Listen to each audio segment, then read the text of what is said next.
Students, welcome to my channel. Good evening all of you. আজকে আমরা জিওগ্রাফির একটা most important জায়গা নিয়ে আলোচনা করব, যা হচ্ছে নদীর পুনর্যৌবন লাভ। আমরা তো রিভারের নানা রকম অ্যাক্টিভিটিস নিয়ে পড়াশুনো করেছি বা অনেকে অনেকটা জানি, কিন্তু এই জায়গাটা একটা মোস্ট ইম্পর্ট্যান্ট জায়গা, এটা আমাদের বোঝার দরকার আছে। তো অনেকেই আমরা এই বিষয়টা ক্লিয়ার হতে পারি না। তো আজকে আমরা এই জায়গাটা ক্লিয়ার করব। ক্লিয়ারলি আমাদের কনসেপ্টটাকে একটু ক্ল্যারিফিকেশনের প্রয়োজন আছে, তাই আমরা আজকে পুনর্যৌবন লাভ নিয়ে একটু পড়াশোনা করব। চলো, আজকে আমাদের আলোচনার বিষয় নদীর পুনর্যৌবন লাভ। আজকে আমরা পড়ব রিভার রিজুভিনেশন। তো রিজুভিনেশন কথার অর্থ পুনর্যৌবন লাভ, অর্থাৎ নদী যৌবন পর্যায়ে তার যা যা অ্যাক্টিভিটিসগুলো করে থাকে, সেই অ্যাক্টিভিটিসগুলো আবার যখন বার্ধক্য বা পরিণত পর্যায়ে এসে করতে থাকবে, তখন তাকে আমরা বলছি রিভার রিজুভিনেশন, অর্থাৎ যৌবনের অ্যাক্টিভিটিসগুলো আবার ফিরে এসেছে। কখন হতে পারে, কি হতে পারে, ডিটেলে আমরা এটা নিয়ে আলোচনা করব। দেখো, রিজুভিনেশন এই ডেভিসের স্বাভাবিক ক্ষয়চক্রের মাধ্যমে আমরা জানব যে ডেভিসের যে ন্যাচারাল ইরোশন থিওরি আছে, তাতে তিনি বলেছেন যে নদী যৌবন, পরিণত এবং বার্ধক্য, এই তিনটি অবস্থার মধ্য দিয়ে বেস লেভেলে পৌঁছে যায়, অর্থাৎ নদী তার ক্ষয়চক্র সম্পন্ন করে। কিন্তু যদি কখনো দেখা যায় নদী তার পরিণত বা বার্ধক্য অবস্থায় এসে তার অ্যাক্টিভিটির পরিবর্তন করেছে, অর্থাৎ আমরা সাধারণত যেটা দেখতে পাই যে পরিণত পর্যায়ে নদীর মিয়েন্ডার সৃষ্টি হয়, বার্ধক্য পর্যায়ে এসে নদী ডিপোজিশন করবে, অর্থাৎ যে সমস্ত ডিপোজিশনাল ল্যান্ডফর্মগুলো আছে সেগুলো তৈরি হয়, অর্থাৎ মানে এটা হচ্ছে তার ন্যাচারাল প্রসেস। কিন্তু কখনো যদি দেখা যায় যে পরিণত বা বার্ধক্য পর্যায়ে নদী কী করছে, ডাউন কাটিং করছে, অর্থাৎ আইসেপ্ট ভ্যালি তৈরি করছে, তাহলে হঠাৎই আমাদের প্রশ্ন হতে পারে যে এখানে নদী আইসেপ্ট ভ্যালি তৈরি করছে মানে এখন কি নদীর যৌবন অবস্থা? হ্যাঁ, এখন নদীর যৌবন অবস্থা। কিন্তু যদি আমরা বেসিক্যালি ওখানকার জিওগ্রাফিক্যাল স্ট্রাকচারটা দেখি, অর্থাৎ তার ভূমিরূপ দেখি, ভূমিরূপ ব্যবস্থা দেখলে মনে হবে না যে নদী যৌবন অবস্থাতে আছে। কিন্তু তার যে ল্যান্ডফর্মগুলো, অর্থাৎ রিভারের ক্রিয়েটেড যে ল্যান্ডফর্ম, তারা আমাকে প্রমাণ দিচ্ছে যে নদী যৌবন অবস্থাতে আছে। অর্থাৎ হঠাৎ করে যদি এই চেঞ্জ কোথাও দেখা যায়, তাহলে আমরা বলবো রিভারের পুনর্যৌবন লাভ হয়েছে। ওকে, সরি। তো এটা এমন কোনো ব্যাপার নয়, খুবই একটা সহজ জায়গা, আমাদের খালি এইটুকু বুঝলেই হবে যে পরিণত বা বার্ধক্য পর্যায়ে নদী যদি পুনরায় তার যৌবন অবস্থার মতো ক্ষয়কার্য করতে থাকে, তাহলে রিভারের রিজুভিনেশন হয়েছে বলে ধরে নেওয়া হয়। আছে, আচ্ছা, যদি রিজুভিনেশন হয় তার ফলে কি কি ঘটতে পারে দেখো। ফলাফলগুলো একটু পয়েন্ট করে দেওয়া আছে, একটু দেখো কি আছে না। পুনর্যৌবন লাভের ফলে ক্ষয়চক্রের পর্যায়ক্রমে বাধা সৃষ্টি হয়, অর্থাৎ একটা ক্ষয়চক্র ন্যাচারালি চলছিল, যেটা আমরা ডেভিসের ক্ষয়চক্রে পড়েছি যে প্রাথমিক পর্যায়ে কি ঘটে না, প্রথমে নদী নিম্নক্ষয় করে, তারপরে ল্যাটারাল ইরোশন বা পার্শ্বক্ষয় শুরু হয়, তারপরে ডিপোজিশন হয়। তো এইভাবে যে চক্রটা চলে আসলো, তার মধ্যে বাধা সৃষ্টি হবে।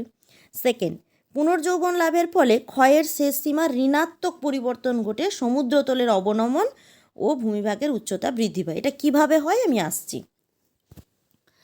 নেক্সট হচ্ছে নদীর ভূমিঢাল এবং শক্তি বৃদ্ধি পেয়ে ক্ষয় ক্ষমতা বেড়ে যায়। এটাতে অলরেডি আমি তোমাদের বললাম।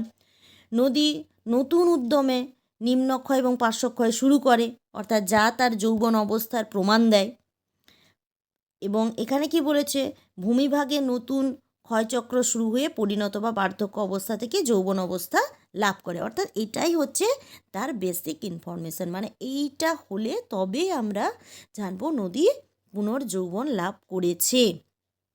তো এখানে একটা টার্ম আমরা দেখলাম যে নিম্নক্ষয়ের শেষ সীমার ঋণাত্মক পরিবর্তন, অর্থাৎ যেখানে নিম্নক্ষয়ের শেষ সীমা হওয়ার কথা ছিল সেইটা কি হয়েছে, চেঞ্জ হয়ে গেছে।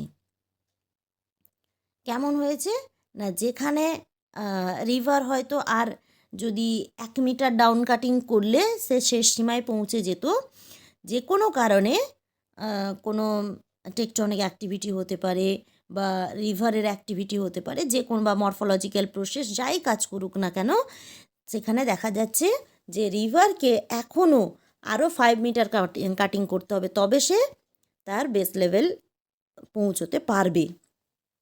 এই পরিবর্তনটাকেই আমরা বলছি তার ঋণাত্মক পরিবর্তন। দেখো তোমরা যদি একটু ডান দিকে ছবিটা দেখার চেষ্টা করো, দেখো এইটা আছে যে পুরনো সমুদ্রতল 1, নতুন সমুদ্রতলকে দিয়েছে 2, মানে এই যে H1 প্রথম, অর্থাৎ রিভার যেভাবে ক্ষয় করে আসছিল সে আর মাত্র এইটুকু ক্ষয় করলে, H1-এর যে ডিস্টেন্সটা এখান থেকে এতটা, এই ডিস্টেন্সটুকু ক্ষয় করলেই সে তার বেস লেভেল পৌঁছে যেত।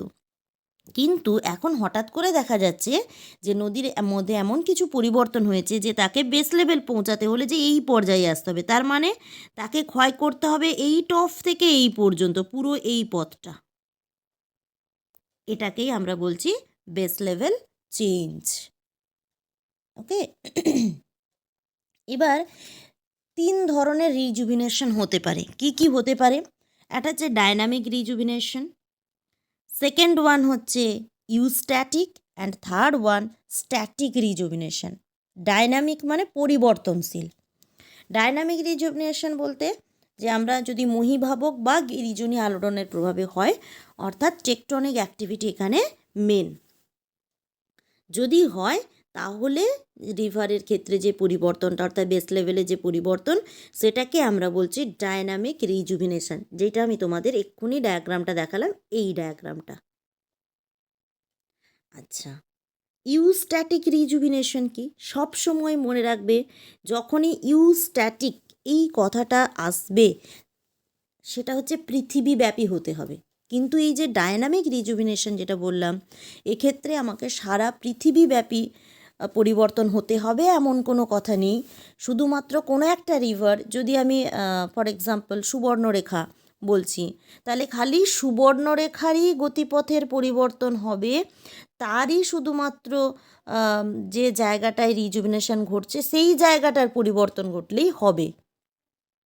কখনো যদি এরকম দেখা যায় যে সুবর্ণরেখা নদী গতিপথে কোনো ভূমির উত্থান হয়েছে, তাহলে নদীটা আবার তার পুরনো দমে ক্ষয় করতে শুরু করে, নিম্নক্ষয় বেড়ে যায়, তাহলে তারই রিজুভিনেশন হলো। এটা হচ্ছে ডায়নামিক।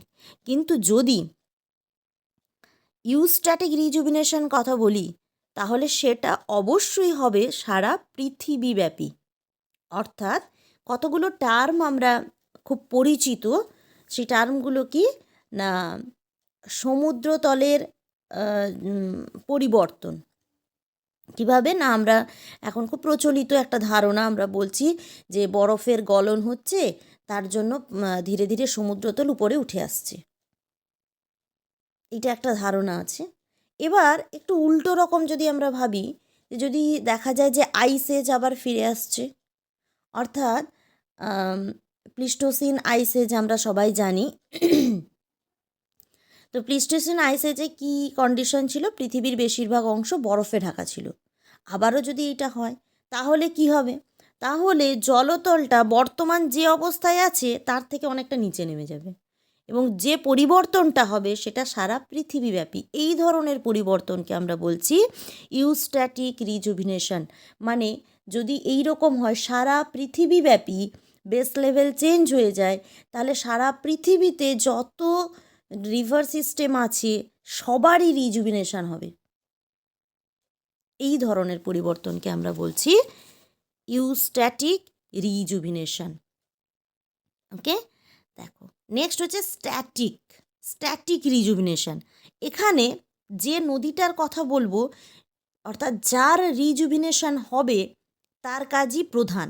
মানে আমরা কতগুলো টার্ম আবার একটু জানবো, যে নদীগ্রাস। নদীগ্রাস কি? নদীগ্রাস হচ্ছে এমনই একটা টার্ম, একটু এই ছবিটাকে দেখো। ধরো এইটা একটা প্রধান নদী প্রবাহিত হচ্ছে, ঠিক আছে, আর এইটা একটা নদী।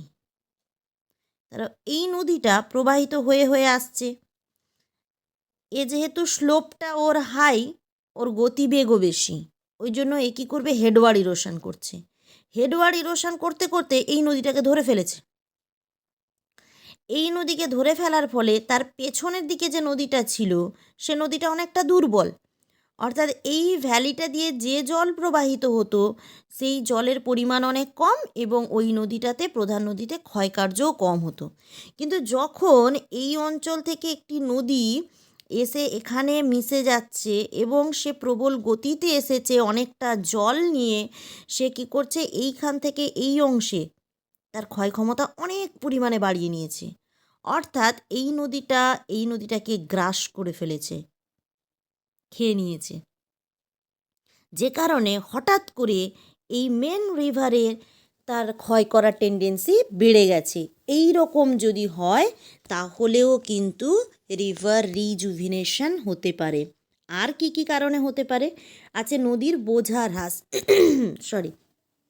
নদী তার প্রবাহ পথে কখনো যদি হার্ড রক্সের ওপর দিয়ে প্রবাহিত হয়, তখন কী হয়, নদীতে লোডের পরিমাণ কমে যায়। অর্থাৎ নদী এত হার্ড রক্সকে ক্ষয় করতে পারে না। অর্থাৎ নদীর যে জলের স্পিড আছে তাতে তার যতটা বহন করার কথা ছিল তার থেকে তার লোড কম আছে, যে কারণে নদী খরস্রোতা হিসাবে প্রবাহিত হচ্ছে এবং সেখানেও রিজুভিনেশন হতে পারে। তো মেন কজ হবে রিভার ক্যাপচার, নদীগ্রাস। ওকে, আচ্ছা, তো এই তিনটে প্রধানত রিজুভিনেশন হয়: ডায়নামিক রিজুভিনেশন, ইউস্ট্যাটিক এবং স্ট্যাটিক, এই তিনটে। এরপরে মেন ইম্পর্ট্যান্ট জায়গা হচ্ছে এইটা, এই বক্সটাকে দেখো কি আছে। পুনর্যৌবন লাভের ফলে গঠিত ভূমিরূপ। একটা হচ্ছে দীর্ঘ রেখাচিত্রের ভূমিরূপ আর একটা পার্শ্ব রেখাচিত্রের ভূমিরূপ। দীর্ঘ রেখাচিত্রের ভূমিরূপ মানে লং প্রোফাইল বরাবর, দৈর্ঘ্য বরাবর। আর একটা হচ্ছে ক্রস প্রোফাইল, আড়াআড়ি। লং প্রোফাইলে গেলে আমরা কি কি দেখতে পাবো? নিক পয়েন্ট, ঝুলন্ত উপত্যকা, জলপ্রপাত, হ্রদ। আর যদি আমরা ক্রস প্রোফাইলটা দেখি তাহলে দেখতে পাবো নদী উপত্যকার মধ্যে উপত্যকা, ভ্যালি ইন ভ্যালি, রিভার টেরাস, নদী মঞ্চ, কর্তৃত নদীবাগ, রিভার মিয়েন্ডার। আচ্ছা, সমোচ্চ শীর্ষ সমন্বিত ভূমি আর উত্থিত সৈকত ও সমুদ্র মঞ্চ। এই এতগুলো ল্যান্ডফর্ম তৈরি হয় রিভার রিজুভিনেশনের ফলে। কখনো কখনো আমাদের এক্সাম পারপাস যখন আমরা স্টাডি করছি, তখন আমাদের এই ল্যান্ডফর্মগুলো সম্পর্কে একদম ক্লিয়ার কনসেপ্ট থাকা দরকার। কারণ আমাদের এরকমও প্রশ্ন যদি ঘুরিয়ে দেয় যে এই ল্যান্ডফর্মগুলো দেখা যাচ্ছে, এটা কি ইন্ডিকেট করে? এটা ইন্ডিকেট করে রিভার রিজুভিনেশনকে এবং টু সাইকেল অফ ইরোশনকে, যে নদী দুটি ক্ষয়চক্রের মধ্য দিয়ে প্রবাহিত হচ্ছে। ওকে, এক এক করে এবার দেখো কী কী আছে। নিক পয়েন্ট, খালি একটু ডায়াগ্রামগুলোকে তোমরা দেখো। এক সেকেন্ড। নিক পয়েন্ট, এই ডায়াগ্রামটা, এই ছবিটাকে দেখো, একটু বুঝবে। এখানে মুখস্থ করার মতো কিচ্ছু নেই। এই যে এত এত লেখা বইতে রয়েছে না, আমি তোমাদের বইয়ের ছবিটা জাস্ট দিয়েছি এই ডায়াগ্রামগুলোকে দেখানোর জন্য। ওকে, এত এত কিছু মুখস্থ করার দরকার নেই, বুঝবে, নিজে লিখবে। দেখো নিক পয়েন্ট, নিক পয়েন্টটা কি না, নদীটা এইভাবে প্রবাহিত হয়ে আসছিল। এই যে আমরা পিঙ্ক কালারটা দেখতে পাচ্ছি, এইটা হচ্ছে রিভার। তো এইভাবে আসছিল, তাহলে এইভাবে যেত, অর্থাৎ তার পথটা এইরকম হওয়ার কথা ছিল, কিন্তু হলো না। হতে হতে কি হয়েছে, এরকম হয়েছে। কেন না, এইখান থেকেই রিভারের মধ্যে চেঞ্জ দেখা গেছে। অর্থাৎ নদীর নদীর গতিপথে হঠাৎ কোনো একটা ভূমির উত্থান হয়েছে। তার জন্য কি হয়েছে, নদীটা ঠিক প্রবাহের সময় যেইভাবে যাচ্ছিল সে এরকম করে এই দিকে না এসে সে এইখান থেকে আবার ডাউন কাটিং করতে শুরু করেছে। দেখো নদীর নতুন সমুদ্রপৃষ্ঠ, আগে কিন্তু এই ডটেড লাইনটা ওপরেরটা, তারপরে এই নিচেরটা। তাহলে নিক পয়েন্ট হচ্ছে সেই পয়েন্টটা জাস্ট যেইখান থেকে, অর্থাৎ পুরনো রিভার ভ্যালির ওপরের জাস্ট যেইখান থেকে নদী আবার নিউলি কাটিং শুরু করলো সেই পয়েন্টটাই হচ্ছে নিক পয়েন্ট। কি লেখা আছে খালি একবার দেখে নাও তো। জাস্ট এই কথাটাই লেখা আছে যে পুনর্যৌবন লাভের কারণে নদীর দৈর্ঘ্য বরাবর গতিপথে যে বিন্দুতে উচ্চ উপত্যকার পুরনো মৃদু ঢালের সঙ্গে নিম্ন উপত্যকার নতুন খাড়া ঢালের সংযোগ ঘটে সেটাকেই আমরা বলছি নিক পয়েন্ট। জাস্ট যেটা বললাম। ওকে, নেক্সট ভূমিরূপ এসো, হ্যাঙ্গিং ভ্যালি দেখে নাও কি বলা আছে হ্যাঙ্গিং ভ্যালিতে। এইটা দেখো, ঝুলন্ত উপত্যকা, অর্থাৎ নদীর উপত্যকাটা এইভাবে ফ্ল্যাট ছিল, এখান থেকে ডাউন কাটিং হয়ে বসেছে, আবার এইভাবে যাচ্ছে। এই পয়েন্টটা এখানে কিন্তু একটা নিক পয়েন্ট ইন্ডিকেট করা আছে, আর নিক পয়েন্টের ঠিক ওপরেই এই ঝুলন্ত উপত্যকা, এই উপরের দিকের অংশটা, এইটাই হচ্ছে ঝুলন্ত উপত্যকা। কি আছে, মহীভাবক আলোড়নে পুনরুত্থিত ভূমিভাগে নদীর গতিপথে আড়াআড়ি চ্যুতির ফলে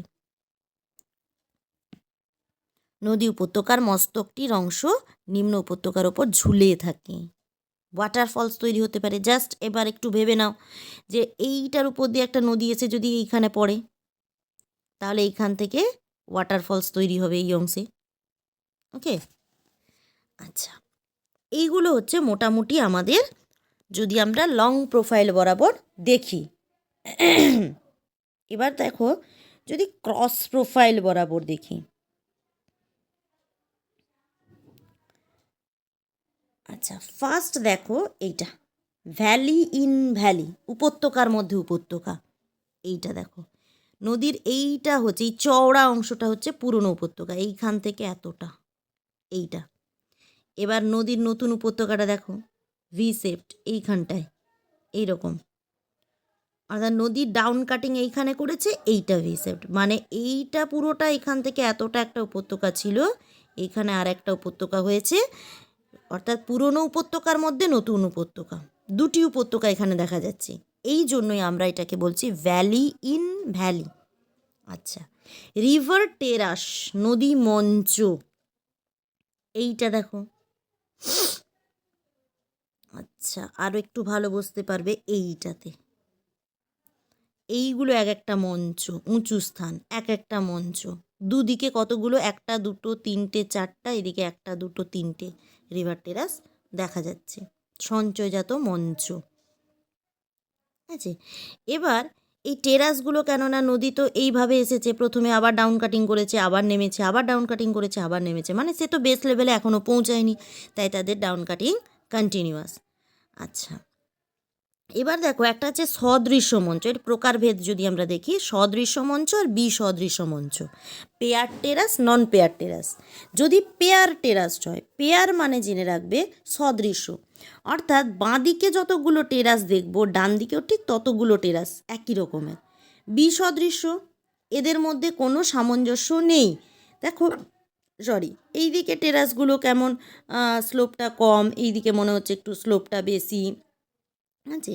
তাহলে যদি পেয়ার টেরাসড হয় তাহলে জানবো যে বাঁ দিক এবং ডান দিক রিভারের দুদিকেই একই রকমের টেরাস একই সংখ্যায় দেখা যাবে।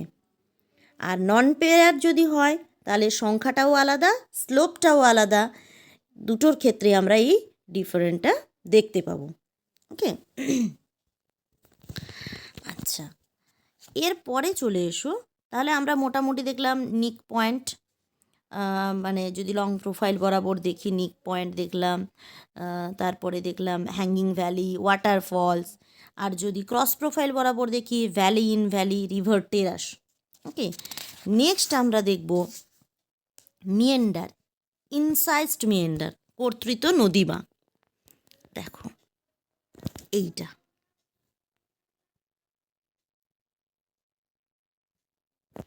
দেখো, এই ছবিটা, এটা রিভার টেরাসের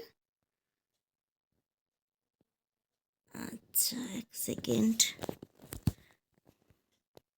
কর্তৃত নদী বাঁক, সদৃশ্য মঞ্চ। এই ছবিটা আমি দেখতে পাচ্ছিলাম না, এই তো দেখো দুটো কর্তৃত নদী বাঁকের এই ডায়াগ্রামটাকে দেখো।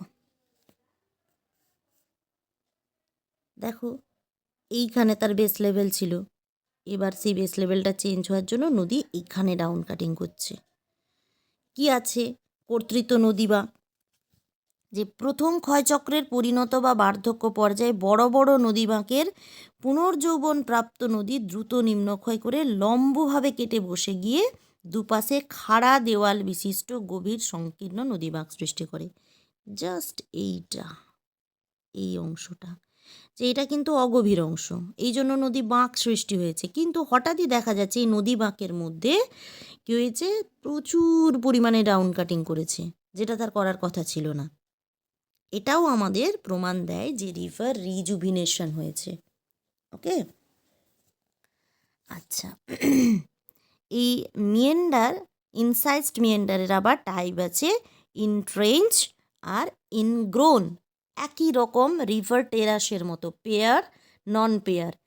এখানে ইনট্রেঞ্চ বলতে সদৃশ আর সমপাড়যুক্ত, সমখাড়া, অর্থাৎ স্লোপটা সেম হবে দুদিকে যদি হয়।